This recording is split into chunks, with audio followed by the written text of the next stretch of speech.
Hello student, कैसे हो आप लोग। स्टूडेंट, आज का ये वीडियो सभी स्टूडेंट के लिए बहुत ही ज़्यादा महत्वपूर्ण है। महादेवी वर्मा का जीवन परिचय इस वीडियो में हम देखने वाले हैं कि किस प्रकार से आपको बोर्ड एग्जाम में लिखना है, और ये हर साल पूछे जाने वाला एक महत्वपूर्ण टॉपिक है, क्योंकि महादेवी वर्मा जी का जीवन परिचय हर साल पूछा जाता है। तो आज की इस वीडियो में हम महादेवी जी का जो जीवन परिचय, साहित्यिक परिचय और रचनाएँ हैं, पूरा कवर करेंगे कि किस प्रकार से आप बोर्ड एग्जाम में लिखना है, किस प्रकार से आपको याद करना है। बहुत ही सरल भाषा में हमने लिखा हुआ है। यदि आप इस प्रकार से लिखेंगे बोर्ड एग्जाम में तो आपको 5 नंबर पाने से कोई भी नहीं रोक सकता। तो चलिए देखते हैं किस प्रकार से आपको लिखना है। देखिए, सिंपली से आपको करना क्या है, महादेवी वर्मा जी का जीवन परिचय आपको महादेवी वर्मा का ऊपर लिख देना है कॉपी में। अपने जो बोर्ड की कॉपी होगी वहां पर आपको लिख देना है ब्लैक पेन से महादेवी वर्मा। नीचे आपको इस प्रकार से लिख देना है जीवन परिचय, उसके बाद में लिखना शुरू कर देना है। देखिए किस प्रकार से है। देखिए, महादेवी वर्मा का जन्म फर्रुखाबाद, महादेवी वर्मा का जन्म कहाँ, फर्रुखाबाद के एक शिक्षित, देखिए फर्रुखाबाद के एक शिक्षित कार्यस्थ परिवार में सन 1907 ईस्वी में होलिका दहन के दिन हुआ था। अब देखिए यहाँ पर किस प्रकार से मैं आपको समझाते हुए चलूंगा कि किस प्रकार से आपको बोर्ड एग्जाम में लिखना है। देखिए, जैसे महादेवी वर्मा का हमने लिख दिया, अब जन्म देखिए जैसे फर्रुखाबाद लिखा है तो यहाँ पर आपको ब्लैक पेन से लिखना है। यानी ब्लैक पेन से लिखने से ये फायदा होगा कि एग्जामिनर को वो पता चलेगा कि ये की पॉइंट है। यानी यहाँ पर जैसे फर्रुखाबाद इनका जन्म स्थान है तो इनका जन्म स्थान ये हो गया। अब जैसे यहाँ पर हमने कार्यस्थ परिवार सन 1907 ईस्वी में इनका जन्म हुआ। कब? सन 1907 ईस्वी में इनका जन्म हुआ। तो आपको इस प्रकार से ब्लैक पेन से डालना कि हाँ इनका जन्म स्थान ये है, इनके पिता का नाम ये है, इनके माता का नाम ये है, इनके जन्म स्थान, मृत्यु, ये इस प्रकार से आपको ब्लैक पेन से लिखना है। देखिए, होलिका दहन के दिन हुआ था, यानी कब हुआ था महादेवी वर्मा का जन्म, सन 1907 ईस्वी में फर्रुखाबाद के एक शिक्षित कार्यस्थ परिवार में हुआ था। और इनके पिता का नाम श्री गोविंद प्रसाद, देखिए श्री गोविंद प्रसाद वर्मा भागलपुर के एक कॉलेज में प्रधानाचार्य थे। वो बहुत ही महत्वपूर्ण महादेवी वर्मा जी का जीवन परिचय, ये हर साल आपका 5 नंबर का पूछा जाता है। तो इस प्रकार से यदि आप बोर्ड एग्जाम में लिखेंगे तो आपको 5 नंबर पाने से कोई भी नहीं रोक सकता। बस आपको राइटिंग में लिखना है, और आपको जो मैं इसमें बताया हूं जिस प्रकार से आपको लिखेंगे तो आपको 5 नंबर बड़े ही आसानी से मिल जाएगा। देखिए, गोविंद प्रसाद वर्मा भागलपुर के एक कॉलेज में प्रधानाचार्य थे। इनकी माता हेमरानी, इनकी जो माता थी किसकी महादेवी वर्मा जी की जो माता थी हेमरानी, परम विदुषी धार्मिक महिला थी। अब विदुषी परम धार्मिक यानी वो गीता का पाठ पढ़ती थी, रामायण, ये सब जो धार्मिक चीज़ें थे वो पढ़ती थी। तो ये परम विदुषी धार्मिक महिला थी। एवं नाना, यानी जो महादेवी वर्मा जी के नाना है, ब्रज भाषा के एक अच्छे कवि थे। महादेवी जी पर इन सभी का पूर्ण प्रभाव पड़ा, यानी इन सभी का जो है, इनके पिता, इनकी माता, इनके नाना और इनके सभी का जो है महादेवी वर्मा का पूर्ण प्रभाव पड़ा इनके ऊपर।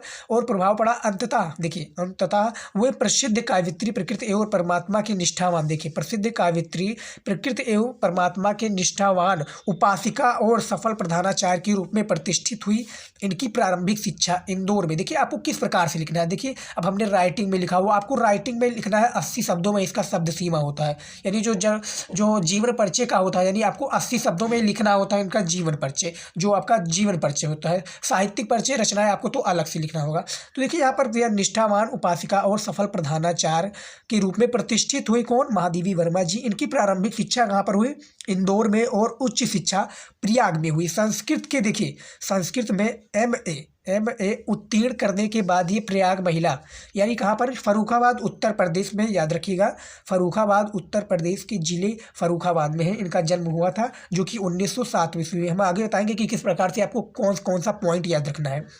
देखिए, एमए उत्तीर्ण करने के बाद प्रयाग महिला विद्यापीठ में प्रधानाचार्य हो गई। इनका विवाह 9 वर्ष की, इनका जो विवाह है 9 वर्ष की अल्पा आयु में ही हो गया था। इनके पिता का तो नाम श्री गोविंद प्रसाद वर्मा, लेकिन इनके जो पति हैं श्री रूप नारायण सिंह, जो किसके, महादेवी वर्मा जी के पति श्री रूप नारायण सिंह, इनका जो विवाह हो गया था 9 वर्ष की अल्प आयु में ही हो गया था। एक डॉक्टर थे, यानी जो इनके पति थे ये एक रूप नारायण सिंह एक डॉक्टर थे, परंतु इनका दाम्पत्य जीवन सफल नहीं था। 11 सितंबर 1987 ईस्वी को इनके लेखिका का क्या हो गया, स्वर्गवास हो गया, याद रखिएगा। तो ये इनका कुछ इस प्रकार से आपका जीवन परिचय था, जो कि बोर्ड एग्जाम में यदि आप इस प्रकार से लिखेंगे तो आपको 5 नंबर पाने से कोई नहीं रोक सकता। अब हम इनकी बात करेंगे जो साहित्यिक परिचय, जो बोर्ड एग्जाम में सबसे ज़्यादा पूछा आता है, साहित्यिक परिचय ही सबसे ज़्यादा इंपॉर्टेंट होता है, याद रखिएगा। यदि आपने जीवन परिचय लिख दिया और इनकी साहित्यिक परिचय नहीं लिखे तो आपको बोर्ड एग्जाम में जो फुल मार्क्स है वो कम मिलेगा। तो देखिए साहित्यिक परिचय किस प्रकार से आपको लिखना है महादेवी वर्मा जी का,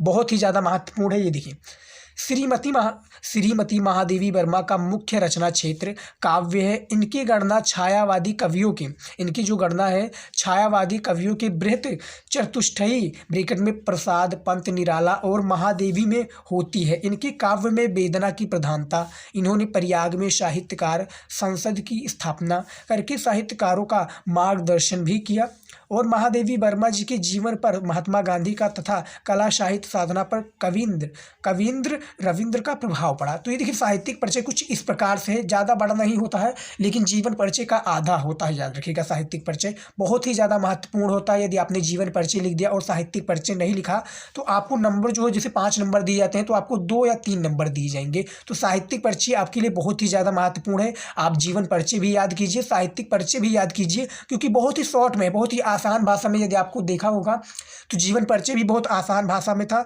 और साहित्यिक परिचय भी आप देख सकते हैं किस प्रकार से है। जो भी आपको लगे ब्लैक पेन से लिखने लायक है, जैसे वेदना की प्रधानता हमने लिख दिया, ये इनका जो काव्य वेदना की प्रधानता ये इंपॉर्टेंट है। जैसे हमने लिख दिया जन्म स्थान, उसके बाद में इनके पिता का क्या नाम था, इनकी माता का क्या नाम था, इनके पति का क्या नाम था और इनकी मृत्यु कब हुई, ये सब जन्म स्थान, मृत्यु, ये सब आपको ब्लैक पेन से लिखना है ताकि एग्जामिनर को पता चले।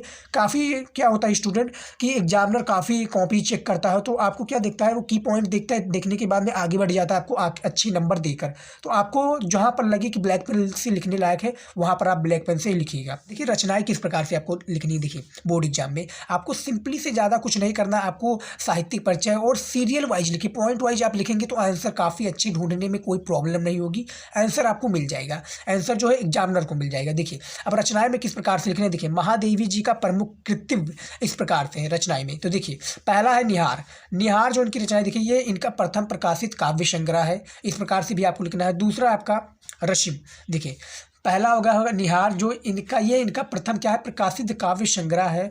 दूसरा आपका रश्मि, इसमें एक आत्मा परमात्मा विषयक आध्यात्मिक गीत है, यानी जो रचनाएं में है। पहला तो होगा निहार, बहुत ही जो इनमें इंपॉर्टेंट रचनाएं हैं वो आपको मैं बता रहा हूँ जो बोर्ड एग्जाम में हर साल पूछी जाते हैं। ऑब्जेक्टिव क्वेश्चन में भी आपका इस प्रकार से पूछ लिया जाता है कि निहार की रचनाकार है, यानी जो निहार रचना है इसके जो रचनाकार है वो कौन है। तो महादेवी वर्मा के साथ में 4 विकल्प दे दिए जाएंगे, 3 गलत होगा, आपका 1 सही होगा। तो महादेवी वर्मा और उस पर आप लगा देंगे। तो पहला हमने बता दिया। दूसरा है रश्मि जो इसमें आत्मा परमात्मा विषयक आध्यात्मिक गीत है।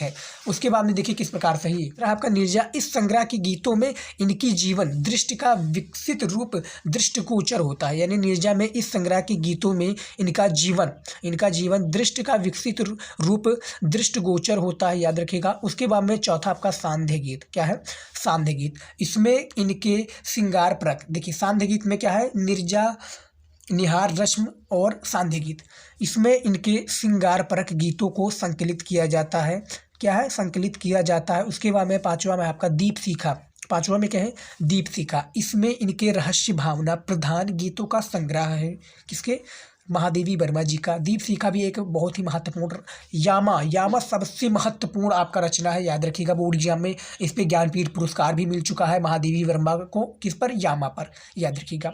ये महादेवी जी के भाव प्रधान गीतों का संग्रह है यामा। अब देखिए इसके अतिरिक्त जो इनकी रचनाएं किस प्रकार से हैं जो शॉर्ट में आपका आ जाते हैं। देखिए चांदनी, आधुनिक कवि तथा सप्तप्रणा, इनके अन्य काव्य संग्रह है। अतीत के चलचित्र, स्मृति की रेखाएं, श्रृंखला की कड़ियाँ, इनकी महत्वपूर्ण गद्य रचनाएं हैं जो कि इस प्रकार से आप देख सकते हैं किस प्रकार से है। 6 जो सबसे महत्वपूर्ण है जो हर साल बोर्ड एग्जाम में पूछे भी जाते हैं, तो आपको इस प्रकार से भी याद रखना है, देख सकते हैं। उसके बाद में अब देखिए रचनाएं जो बहुत ही महत्वपूर्ण था, ये रचनाएं भी हमने बता दिया, आपको रचनाएं भी याद रखना है। रचनाएं साहित्यिक परिचय आपका बहुत ही ज़्यादा महत्वपूर्ण होता है, साहित्यिक परिचय भी हमने बता दिया। और महादेवी वर्मा जी का जो जीवन परिचय है वो भी हमने बहुत ही डिटेल में बताया है। बहुत ही आसान भाषा है स्टूडेंट, याद रखिएगा, बहुत ही आसान भाषा, देख सकते हैं किस प्रकार से लिखना है। बस आपको याद रखना है ये कि बोर्ड एग्जाम में आपको राइटिंग से लिखना है, राइटिंग से लिखेंगे, पॉइंट वाइज लिखेंगे और ज़्यादा काट पीट नहीं करेंगे तो 5 नंबर पाने से आपका कोई भी नहीं रोक सकता, याद रखिएगा। बस आप मेहनत कीजिए और राइटिंग में लिखने की कोशिश कीजिए और जो भी आपको पॉइंट लगे कि हाँ ये इंपॉर्टेंट पॉइंट है, बोर्ड एग्जाम में ये आ सकता है, तो आपको पॉइंट देखिए। पॉइंट जैसे हमने लिखा है श्री रूप नारायण सिंह, इनके जो मृत्यु थी 1987 में लेखिका का स्वर्गवास हो गया। इस प्रकार से आपको जो भी इंपॉर्टेंट पॉइंट लगे वो आपको जरूर लिखना है। तो आई होप ये पूरा वीडियो आपको पसंद आया होगा। महादेवी वर्मा जी का जीवन परिचय बहुत शॉर्ट में था, बहुत ही इंपॉर्टेंट जीवन परिचय था।